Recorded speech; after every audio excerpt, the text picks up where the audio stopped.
नमस्कार दोस्तों, आशा करता हूँ आप सभी अच्छे होंगे। तो दोस्तों, बिहार का एग्ज़ाम हो चुका है बीपीएससी का, और आई होप आप सभी का पेपर अच्छा होगा।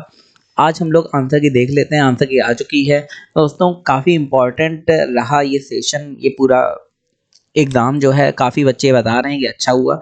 तो देख लेते हैं पूरा डिटेल में आंसर की। तो हमारा पहला क्वेश्चन है। हाँ उदय, चाय पी रहे हैं, ज़रा 2 मिनट दे दो। 2 मिनट क्या, 5 मिनट तो मैं आने में लगे। मतलब हमें चाय पी लेने तो थोड़ा, अभी लेके आए गर्म है। पी लो उधर, कितने मिनट लगेंगे? 10 मिनट बहुत बहुत। ठीक।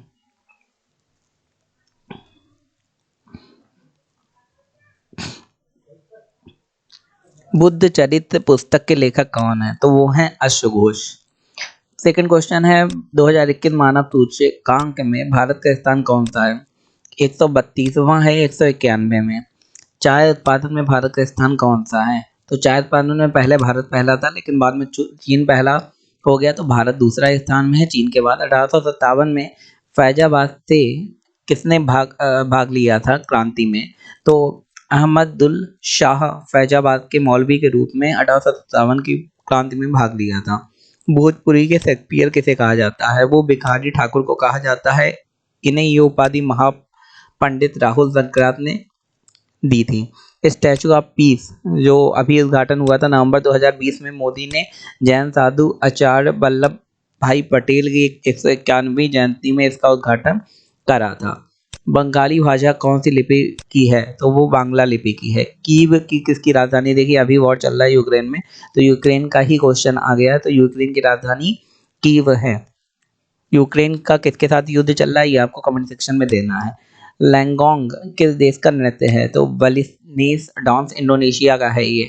तो ये इंडोनेशिया है, जिसकी कैपिटल सिटी है जकार्ता, मतलब राजधानी जकार्ता है। भारत का चीफ जस्टिस कौन है? वो है जस्टिस डीवाई चंद्रचूड़ है। भूमध्य सागर को लाल सागर से जोड़ने वाली नहर कौन सी है? तो ये जो नहर है वो स्वेज नहर है, जिसका निर्माण 1869 में हुआ था। इस नहर की वजह से एशिया और यूरोप में काफ़ी हफ्तों की दूरी कम हो गई। तो ये क्वेश्चन आया था। हरियाणा के पहले राज्यपाल कौन थे? तो वो थे धर्मवीर। तो ये भी इंपॉर्टेंट क्वेश्चन जो आया था। श्वेत क्रांति का संबंध किससे है? दूध से, ये आपको पता ही होगा, आपने सही लगाया भी होगा। ये दूध क्रांति, जिसे ऑपरेशन फ्लड भी कहा जाता है, जिससे कि भारत में दूध की कमी को दूर किया जाता है, इससे श्वेत क्रांति कहते हैं। 13 जनवरी 1977 को इसकी शुरुआत हुई थी। भारत में श्वेत क्रांति के जनक डॉक्टर वी कुरियन माने जाते हैं। आगे देखते हैं, कटक किस नदी पर बसा है? तो कटक जो है वो महानदी में बसा हुआ है। कत्था बनाने हेतु किस पेड़ की लकड़ी का प्रयोग करते हैं? तो कत्था बनाने के लिए खैर की लकड़ी का प्रयोग करते हैं। इंपॉर्टेंट क्वेश्चन है ये भी। दूध से दही किस जीवाणु के से कारण बनता है? वो है लैक्टोबैसिलस। जीवाणु का नाम तो आपने सुना ही होगा। तो ये एक जीवाणु है जो स्त्रियों की योनि में तथा मानव के आहार नाल में पाया जाता है, मतलब जहाँ से खाना अंदर जाता है। इसका आकार दंड मतलब रॉड की तरीका होता है। इसके अलावा यह जीवाणु दूध से दही बनाने में सहायक होता है।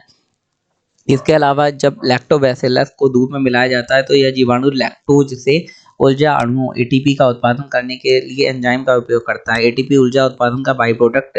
देखिए, डायरेक्ट लैक्टोबैसिलस दूध को दही में नहीं बनाता, उसमें लैक्टिक एसिड एक होता है। लैक्टिक एसिड का यूज़ करके हम लोग दूध को दही में कन्वर्ट करते हैं। दूरदर्शन द्वारा रंगीन टेलीविजन की शुरुआत कब की गई थी? तो ये भी इंपॉर्टेंट क्वेश्चन है जो आया था 1982 में। दूरदर्शन द्वारा रंगीन टेलीविजन की स्टार्ट हुई थी। भारत में 25 अप्रैल 1982 को पहली बार टीवी पर रंगीन प्रसारण हुआ था। इसका शुरुआत तब के मद्रास और आज के चेन्नई से हुआ था। भारत में टेलीविजन की शुरुआत 15 सितंबर 1959 में दिल्ली को हो चुकी थी, लेकिन रंगीन टीवी ने जो दूरदर्शन ने क्रेज बढ़ा दिया था।